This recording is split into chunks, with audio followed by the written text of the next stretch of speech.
ဟုတ်ကဲ့ပါဗျာဒီနေ့ချစ်သူပြောမယ့်အကြောင်းလေးကတော့လေတချို့သောသားသမီးတွေကဘုသူတ္တနေပါမှုကြောင့်မကြည်ရွယ်ဘဲနဲ့ပြင်စာနန္ဒရိယကံတွေထိုက်နေကြတယ်ဗျာအဲ့ဒါနဲ့ပတ်သက်ပြီးတော့ကျွန်တော်ငငယ်တုန်းကဖတ်ခဲ့ဘူးတဲ့နက္ခတ္တရောင်ကြီးထဲမှာပညာပေးဇလန်းလေးတစ်ပုဒ်ရှိတယ်ဗျာအဲ့ဒါကတော့ဘာလဲဆိုတော့ဗျာဟိုတုန်းကလူငယ်လေး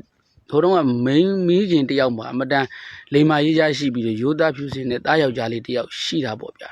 အဲ့တော့သူသားလေးကအချိန်တန်ရွယ်ရောက်လာတဲ့အခါကျတော့အိမ်အောင်ချပေးပြီးတော့မေကလည်းအခြားသူတွေမရှိတော့သူတို့သားအမိတွေပဲအတူတူနေကြတော့တာပေါ့အဲ့တော့သူသားရဲ့ချွေးမလေးရဲ့ပေါ့ဒါပေမဲ့မမျှော်လင့်ပဲနဲ့အဲ့ဒီမိခင်ကြီးမှာမိမယောဂပေါ့ဗျာအမျိုးသမီးနာရန်ရှိယောဂတစ်ခုဆွဲကလာတဲ့အခါကျတော့တဖြည်းဖြည်းနဲ့အဲ့ဒီမျိုးသမီးကဘလို့ပဲတောကဆင်းမိတို့တွေနဲ့ကုပင်ညာတော့လေယောဂဟာမပြောက်ဖဲနဲ့အဲ့ရထဲမှာဘုံလဲတော့တာပေါ့အဲ့တော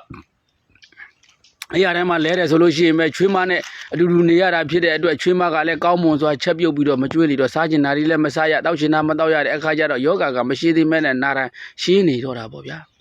ဒါပေမဲ့သားယောက်ျားလေးဆိုတာမျိုးကလည်းခက်သားလားဗျာအပြင်မှာဒါပတ်စံနေရှားနေရတာအိမ်မှာကြလို့ရှိရင်တော့ကိုယ့်ရဲ့အမေကိုစောင့်ရှောက်မှုတွေကြတော့လေအချိန်ပြည့်တောင်းမပေးနိုင်ဘူးပေါ့ဗျာအဲ့တော့ဒီအမေကဘာဖြစ်လာလဲဆိုတော့တဖြည်းဖြည်းနဲ့ယောဂကပျောက်တဲ့အချိန်မှာမပျောက်သေးပဲနဲ့နာရန်ရှိလာတော့အာရင်တွေကလည်းချိနဲ့လာတော့တာပေါ့ဒါပေမဲ့ तू ကတခုထူးခြားတာကတော့ညတကောင်ရန်အချိန်ရောက်လာပြီဆိုလို့ရှိရင်တော့သူ့မှာဘလို့ဝေဒနာခံစားရလို့လဲတော့မသိဘူးပေါ့ဗျာဒီခါတည်းမိဖို့ကြောင့်ထဲမှာထပြီးအိုးခွက်တွေကိုလှမ်းပြန်ပြီးတော့မရှိတာတွေနှိုက်ပြီးတော့စားတော့တာပဲဒါကိုသူချွေးမကရိပ်မိလာလဲပြီးတော့ပတ်ဝန်းကျင်ကိုပြော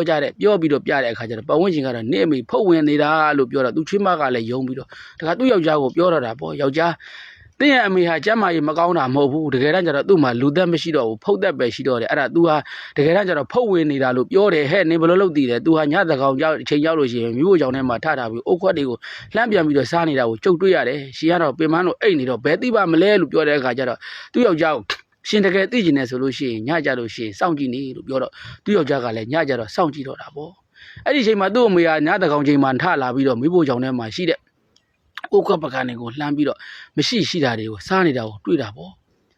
့အဲ့ချိန်မှာသူသားကလည်းယုံကြည်သွားတာပေါ့ဒါအမေကကြံတဲ့အချိန်မှာတော့အဲ့ရထဲမှာလဲနေပြီးတော့ဒီလိုညာကြီးအချိန်ကြကမှထလာတာဒါဟာကောင်းသောထားခြင်းမဟုတ်ဘူးမကောင်းတဲ့ပြောမှဆိုလို့ရှိရင်တော့ဘေးပယောဂတွေဝင်းနေတာဖြစ်ကြမယ်ဆိုပြီးဆရာကိုသွားမေးတဲ့အခါကျတော့လေဆရာကလည်းဟိုရောက်တဲ့အခါကျတော့သူတို့ကိုပြောတာပေါ့မေအမေဟာလူသက်မရှိတော့ဖုတ်သက်ပဲရှိတော့တယ်အဲ့တော့မေအမေကိုဖုတ်ထုတ်ရမယ်မေအမေရဲ့ဖုတ်ကိုသာမင်းတို့တွေမထုတ်ဘူးဆိုလို့ရှိရင်မင်းတို့တိမ်သားလုံးကြားလာရင်ဒုက္ခရောက်လိမ့်မယ်အဲ့တော့ဒါကြောင့်မလို့မေအမေကိုဖုတ်ထုတ်ရမယ်ငါအဲ့တော့ဆေးပေးလိုက်မယ်အင်ညာအဲ့ဒီဆေးကိုသာတိုက်လိုက်မေအမေဖုတ်ထွက်သွားလိမ့်မယ်ဒီဆေးကိုတိုက်တဲ့အခါကျလို့ရှိရင်မေအမေကကိုလီကူမာနဲ့မင်းကိုအမျိုးမျိုးစကားတွေတနာအောင်ပြောလိမ့်မယ်အဲ့ဒါဖုတ်ကတကယ်တော့မင်းတို့အရာမထွက်ချင်လို့ဒီလိုစကားတွေပြောနေတာပဲဖြစ်တယ်ဒါကြောင့်မို့လို့မင်းသူပြောနေတဲ့စကားတွေကိုမင်းနားမယောင်နဲ့အဲ့ဒါမင်းအမေပြောနေတာမဟုတ်ဖုတ်ကပြောနေတာပဲဖြစ်တယ်အဲ့ဒါဒီဆေးကိုမွေးဝင်အောင်သာတိုက်လိုက်လို့သူ့ကိုတခါတည်းမှိုင်းတိုက်တဲ့စကားတွေနဲ့ယုံသွင်းလိုက်တဲ့အခါကျတော့ဒီကောင်လေးကလည်းရိုးသားတဲ့သူဆိုတော့ဆရာရဲ့စကားကိုယုံသွားတာပေါ့အိမ်ရောက်တဲ့အခါကျတော့အမေကိုစစ်တိုက်မယ်လို့တော့အမေကသိတယ်လူလေးတဲ့မင်းအဲ့ဒီဆေးနဲ့အမေနဲ့မတည့်ဘူးအဲ့ဒီဆေးကိုတိုက်လို့ရှိရင်တော့အမေသိရလိမ့်မယ်လို့ပြောတော့သူသားကလည်းအမေပြောတဲ့စကားလို့မထင်တော့ဘူးဖုတ်ပြောတဲ့စကားလို့ပဲသူထင်တော့တာပေါ့အမေရဲ့တောက်လိုက်ပါဒီဆေးကိုအမေတောက်လို့ရှိရင်ယောဂါတွေအကုန်လုံးပျောက်သွားမှာဟုတ်တယ်သားလေးပျောက်သွားမှာဘာတွေပျောက်သွားမှာလဲဆိုတော့အမေရဲ့အသက်ပျောက်သွားမှာပဲဖြစ်တယ်လို့ပြောပင်ညာတော့လေသားကအမေကိုတနာရကောင်မှမသိဘူးဒီစိတ်ကိုမွေဝင်အောင်တိုက်တဲ့အခါကျတော့အမေကသူ့သားကိုမေးတယ်လူလေးအမေဒီဆေးကိုတောက်မှမင်းစိတ်ချမ်းသာမှာလားအမေဒီဆေးကိုတောက်လို့ရှိရင်မင်းတကယ်စိတ်ချမ်းမြေ့မှာလားလို့မေးတဲ့အခါကျတော့သားကလည်းကောင်းညိတ်ပြီးတော့နှစ်ခါပြန်မစင်းစားဘဲနဲ့ဟုတ်ကဲ့အမေဒီဆေးသာတောက်မယ်ဆိုရင်ဒါစိတ်ချမ်းသာမယ်လို့ပြောတော့ဒါသူ့အမေကအဲ့ဆေးကိုယူပြီးတခါတည်းတောက်ချလိုက်တာသိမကြဘူးသူ့အမေသေးသွားတယ်ပေါ့ဗျာဒါပေမဲ့သူသားလေးကလည်းဒီအချိန်မှာတော့သူဆေးဆရာရဲ့စကားတွေကိုမှိုင်းမိနေသေးတဲ့အချိန်ဆိုတော့သူကယုံကြည်တာပေါ့စမ်းလိုက်တဲ့ဆေးတခါတည်းငါအမေဖုတ်တခါတည်းထွက်သွားတယ်လို့ပဲသူထင်ခဲ့တာဒါပေမဲ့နောက်ပိုင်းမှာစာလေးတွေကိုသူဖတ်လာရတဲ့အခါကျတော့သူ့အမေဟာဖုတ်